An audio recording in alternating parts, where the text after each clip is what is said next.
Hi, welcome to Promo Insiders, an ASI media podcast that covers the issues that matter most to the promotional products industry.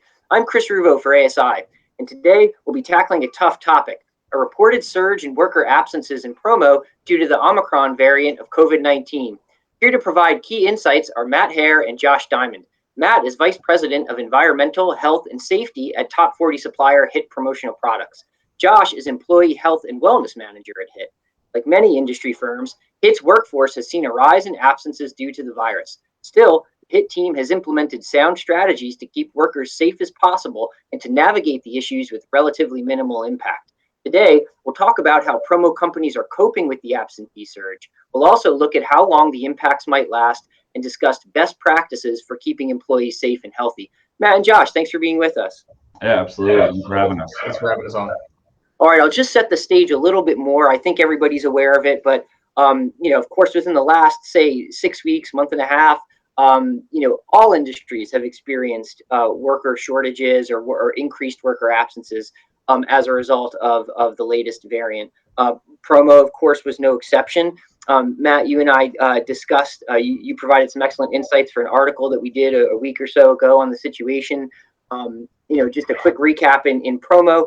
We had spoken to some supplier firms, not Hit, but at least a couple other, where as much as 20% of the workforce was in some way impacted by Omicron. They either had it and were out, or they had to be home with their kids because of quarantine and things like that.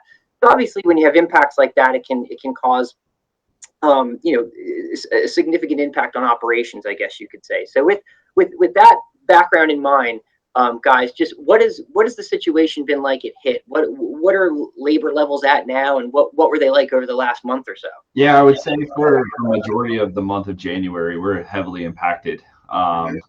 We had roughly 96 employees out, across all of our facilities at different times.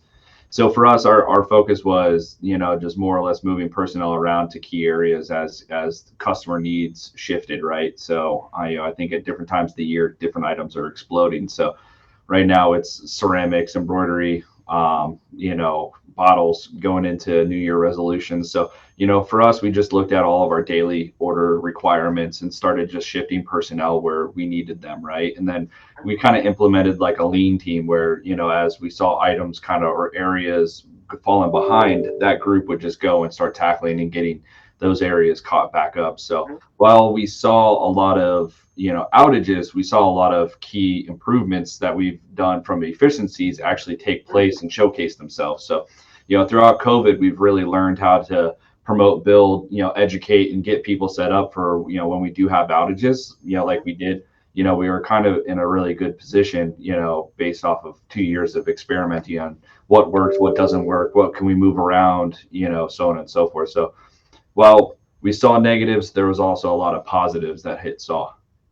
That's pretty interesting. So I want to come back to that. I want to talk more about some of those best practices and what you learned. But just with kind of the top line issue, where are things now? You mentioned at one point 96 workers were out. For you guys personally, has that number started to come down? Has it started to tip the other way? Reading headlines saying, oh, maybe the worst of this latest surge is past. Are you seeing that bear out in reality just at your organization? Yeah, I'll tell you, and I'll let Josh go into it because a little bit more because he's the numbers guy. But for Hit, we were able to see the increase prior to the actual global market or whatever actually really see it. So we were about 2 weeks ahead of it. We caught it because we do daily COVID tracking. So we saw the spike. It was coming.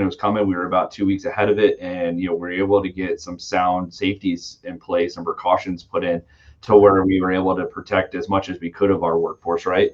And then, we're kind of on the back end of the slope now. We still have some outages, but nothing anywhere like massively crazy where we're like, oh man, we need to shift resources or personnel or anything like that. It's your one or two people out of a, random department or so on and so forth, but nothing staggering. But yeah, I would definitely say we're on the back end of it, definitely this strand, but now it's just, what did we do good this one and what do we need to do for the next strand, right? So I think, like I said, this one we saw a lot of positives on a tracking side, with the implementation of Josh into his role. We were able to, work with community partners, be tracking World Health Organization, information on it. So we knew right away exactly what we needed to do and how fast we needed to execute it. So it worked out a lot better than we have in the past. That's fantastic to hear. And it's really nice to hear that you're kind of coming on the other side of it now. That's great. Josh, did you want to chime in with anything there, either numbers or just insights into things that y'all did to just make this work and kind of get it on the other side of it now? Yeah, sure. Like Matt said, we did see, because of our COVID tracking, we did see our numbers start to move about 10 days before the community started reporting the same thing. Luckily, everyone here is very proactively minded, and we were able to implement some control measures to get a hold of things before they grew out of proportion. We were able to keep a good handle on things, and now we're seeing our case incidents come down, but just like everywhere else, case positivity is high. So people who do get sick likely have Omicron, but we're seeing less people getting sick. Okay. All right. Good to know. Now, not just talking about HIT, and I know this is a bit of a difficult question because who really knows, but not just talking about HIT, but industry-wide, do you have some sense when this might start to kind of decelerate for the industry, just in talking to peers, just to talking to other folks in the industry, when we might actually start to see, okay, the absent rate is going to really start to decline, or rather the worker participation rate is going to go up. People are going to be back on the job. Yeah. I would say, just from my sense, I know Josh doesn't deal with, he's more like the internal guy, but just having some feelers around the industry in the world. We have facilities in multiple different states, right? So what we're starting to see is it's starting to come down. The problem is like Josh was saying, that the case positivity is very high. So like it might only be one or two cases, but they're usually both positives or both, so on and so forth. So you're starting to see a lot more of that, less cases, but more positive rate. And then, with, contact tracing, then you have outages and so on and so forth. So like, I think you're going to start to see that down in the across the community and across the industry. I just think everywhere is going to be slightly different based upon their, response to COVID, right? I think everybody has to figure out what works for their operation, what works for their team or internally, and then I'll allow them to dictate when they should be able to get back to work, whether it's, 2 weeks, 3 weeks, 10 days, it just really depends. Every place is different. And I think that's the biggest key to when you're putting together COVID response plans, is what we do at one building might not be good for another building based off of demographics or response areas or so on and so forth. What we do in Florida might not be what we do in our Ohio or New Jersey facilities because of, winter months or so on and so forth. So there's a lot that goes into how we discuss our response to COVID. And then what does the case management look like? What is the caseload? What does the community look like? Community risk levels is really high. And that's how we were able to really see that we were ahead of it. At one point we were like 200 or 300 times more likely to get COVID at HIT than you were going to the grocery store. So, things like that, we were able to, chime in on and see right away, and then allow ourselves to say, okay, hey, what do we need to do? We can't have people outside all day because it's raining, all right, what do we need to do inside? So there was a lot of cool things that we were able to key off this time that, we didn't really have visibility on, previous times before. All right, so one of the biggest takeaways I'm kind of hearing, and you stop me if I got it wrong, is that you really have to deal in responding to this. You have to deal with what's happening in that immediate community where the facility is located, and kind of you can't have just a blanket plan for everywhere. It has to be what's the local situation here with COVID? How are things happening in the community? What kind of impacts are we seeing? And you kind of got to enter that into some kind of matrix, if you will, and come up with the right response. It can't be a blanket. It has to be, we have to deal with the specifics at hand here. Yeah, so that's what we did, and I'll let Josh kind of go into the number side of it. But essentially, what we did was we looked at the community or region around us that our employees, work and live in, and then we dictated those numbers and said, okay, where are we versus the community? And then that was our COVID response at that point. So I know I'll let him kind of take over, but essentially that risk number is what's really important. And that for us is when that risk number was very high, we're like, oh wait, we got to get that risk number way down, because if that risk number stays too high, that's when you really start to see massive employee outages. So if you want to go into explaining the ratio that we used. Yeah, absolutely. It's a relative risk ratio. You can think of it as an odds ratio.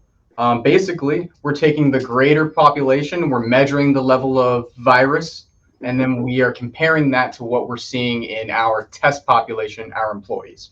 Okay. You're able to measure how much excess risk you might have in our employees relative to the greater population. And Matt was correct.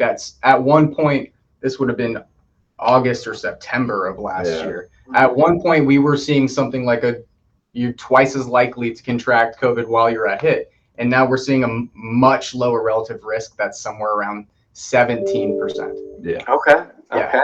Which, when you start looking at your ratio, you have a higher, risk of going to the grocery store or the gas station or anything else like that and, contracting the virus. So as long as we stay, our goal is to either stay at community risk level and or lower. That's really our goal, because, the last thing that anybody wants to do, whether it's, wear a mask or social distance, anybody wants to do is what they do outside of work, right? They don't want to do anything massively different than how they want to live their life. So, for us is, we've left some key precautions in place. People that want to wear a mask can wear masks. People that want to social distance can social distance. If they prefer to share their vaccine rate, all of that stuff is voluntary at this point. We do have times where we go back and forth and we put mandates in place from a company perspective, but essentially we allow everybody to do what they feel is right to protect themselves and others. And it's, like I said, we've had a lot of success with it. We've had a lot of people understand, when Omicron was taken off, we saw it, and then we just saw a couple people turn positive. And before we even, as a company, were saying, hey, masks are ahead, employees were already putting masks on. So, we have a lot of visibility and vigilance across the industry, our industry buildings and aspects. So it's worked out, a couple different times now. Yeah. I'm not an expert in it like you guys. So help me understand.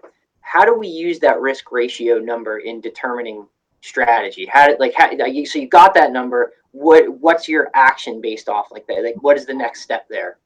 Right. So you can remeasure every week. Okay. You can track what your relative risk is compared to the greater population. In our case, we were comparing to the county here, Pinellas County. Okay. So when you're able to track that excess level of risk from week to week, and you keep in mind the disease process somewhere between 10 to 14 days on average, you're able to generally figure out what your control measures are doing to your excess risk. Yeah. And for us, is we measured weekly because that was essentially the most accurate data that we could get from our local officials, right?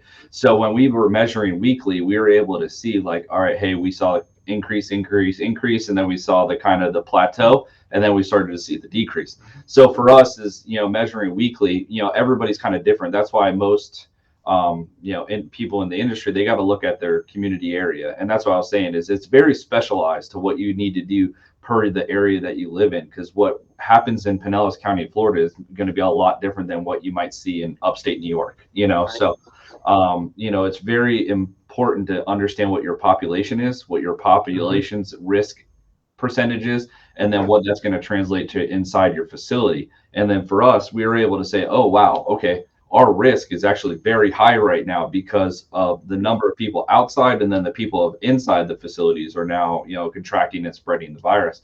So we were able to see it right away, and then really start putting benchmarks in place, masks, social distancing, stuff that we're doing on a day-to-day basis, but not so much stuff that we stressed during the summer months like we saw last year, where we had a long stretch where we didn't really have any cases. It was very minimal, 1 or 2 or 3 or 4. It wasn't anything excessive. And then, we had the explosion, towards the back end of the year. But, that's where, a lot of the precautions come into play is we already knew how to execute because we have gone through it before. We already knew the plans, the procedures. We activated our business continuity plan. There was a lot of good that we've learned over the past 2 years that this time around, I feel like we were pretty on top of it. Oh, yeah. All right. That's really, really interesting stuff. And, you had alluded to, Matt, to some best practices before, things that you just said again now, things you've learned.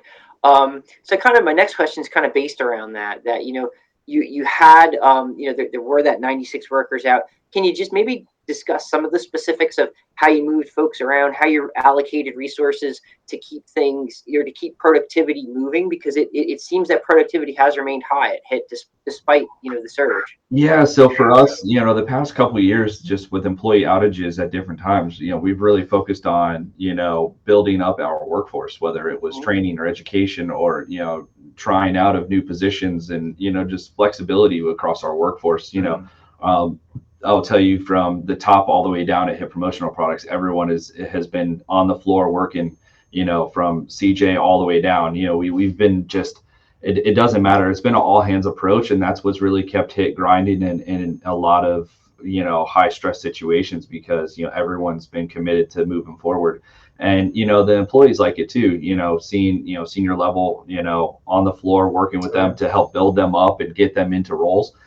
It's really paid off. And, I think this time around, it really showcased itself when, like you said, we had very limited complaints on shipping issues or anything like that, or not meeting customer timelines.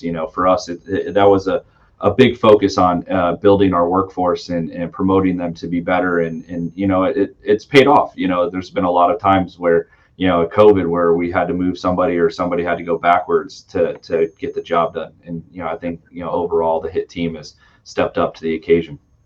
I would say, Matt, along those same lines, that we've done a pretty good job of, I wouldn't say redundancy, but building like fallbacks into our managerial and supervisory roles. Yeah.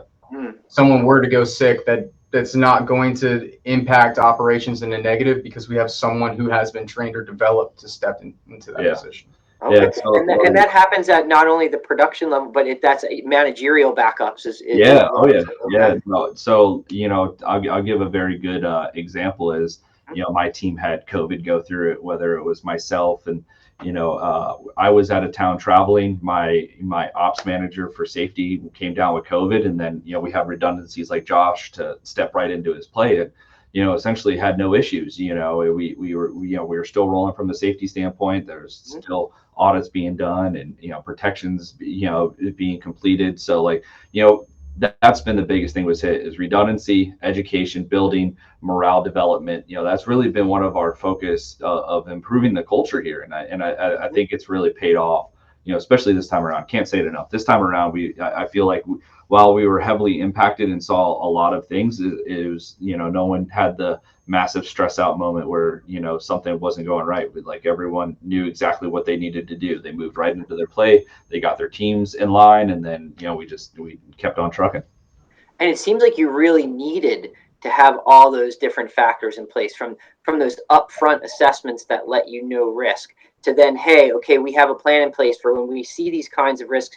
These are the type of actions we want to consider taking. To then, hey, we prepared in advance with this redundancy training, so we have worker backups from production up to managerial level. So all that stuff, I guess the one word looking, you have to prepare well in advance for all this. You can't just be in the moment and react to it. There has to be that level of preparation. And then it sounds like you have to adapt it on the ground as the situation becomes what it is, so to speak. Yeah, and that's where a lot of our business continuity plan has really come into play. Like, over the past few years, we have really strived to develop our community continuity program in preparation standpoints. We have facilities across the country now that have different impacts, and we have to be prepared for it. Not only just COVID. You think about weather events in Florida, we can get hit by a hurricane or a tornado. So, there's a lot that goes into the preparation, the response, and then the recovery of an incident. And, for us, is, like you said, is alluded to, is, we've put a lot of time and money and eggs in a basket for the preparation standpoint. So this way we can make the response and the recovery that much more efficient. So a lot of upfront, but, in the back end, it's paid off. Mm-hmm. Okay. We did have a question come in. I'll just throw it to you guys. The questioner asks, this was on LinkedIn, do you think suppliers and distributors will be open to hiring remote contractors outside the U.S.? So,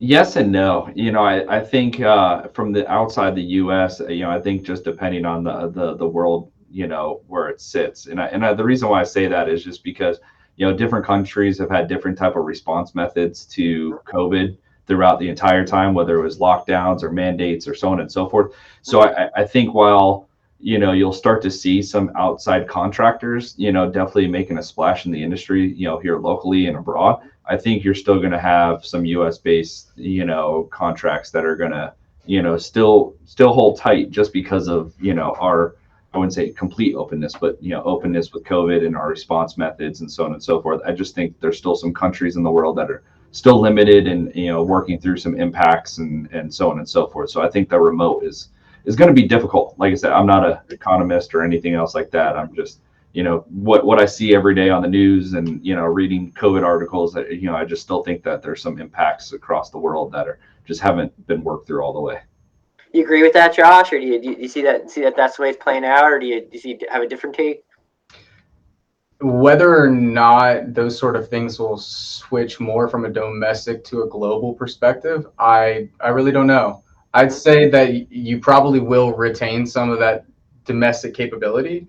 As far as global, it is really hard to determine how different countries have been impacted, how different suppliers can provide those goods. So, you might have to ask an economist. Yeah. No, I mean that's fair.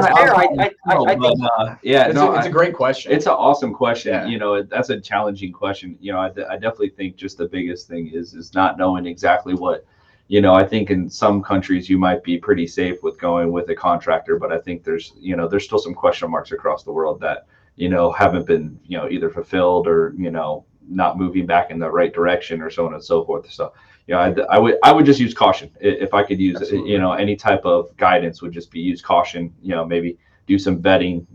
So on and so forth. It sounds like maybe the answer is yes. It's an option that could be on the table. It's one that you'd have to look at, but you'd have to do some pretty serious risk assessment before deciding to take that jump at especially if your whole operation is going to be based off of it. Yeah, absolutely. Yeah. Okay. All right. Good, guys. You've been really generous with your time. We hit a lot of the things I was hoping to go over. Are there just some big takeaways that you'd like to offer, or just whether it be best practices or just insights into the current situation with Omicron, just anything it might be that folks should leave this podcast with? I would say for me is just make sure that you have redundancy. I can't stress that enough. We've learned it and really look at the 4 pillars of continuity and drive your business to that. It's paid some dividends. I'm not saying that we're experts. We have a long way to go internally as well as within the industry, but Hit in general has invested a lot of time and effort in developing that section of our business to where we can use it as a foundation to support ourselves when things happen, whether it's COVID or a tornado or anything like that. So I would just make sure that enough time is more or less set aside to remember those key functions and build around them: redundancy, employee morale, education, support, guidance, so on and so forth. I think that'll help as we continue to navigate the unknown. We're 2 years into this, and I think there's still a lot to be learned. There's still a lot to be developed and guided, and just got to be ahead of it, and just use your community partners. Absolutely. That's our biggest thing is we don't know it all. We're not doctors, we're not scientists, so there's people out there in the world that have given us a lot of great information. We have a lot of good support staff at our local health department and different states, so we utilize these resources daily. So I would encourage everybody to do the same. So okay. How about you, Josh? Oh, I have to piggyback on you've got to start building coalitions with your stakeholders in your area of operations. Matt touched on the fact that we've been working with our local health department. We've been able to get nearly 20% of our workforce vaccinated just through those clinics, all free costs to us. They are helping us invest in our workforce, and we are helping to protect the community. So if you can really all of that time that you spend developing those stakeholder relationships absolutely comes back to you. Yeah. Okay. All right. Well, guys, words of wisdom. Matt Hare, Josh Diamond, thank you so much for being with us today. I feel like I learned some stuff. I hope this wasn't too painful for you guys. And awesome. Best of luck with everything going forward. It sounds like you guys are on as top of this as anybody can be, given how things change and just how dynamic a situation it is. So best of luck with everything going forward. Thank you again. Yeah, appreciate it. Thank you.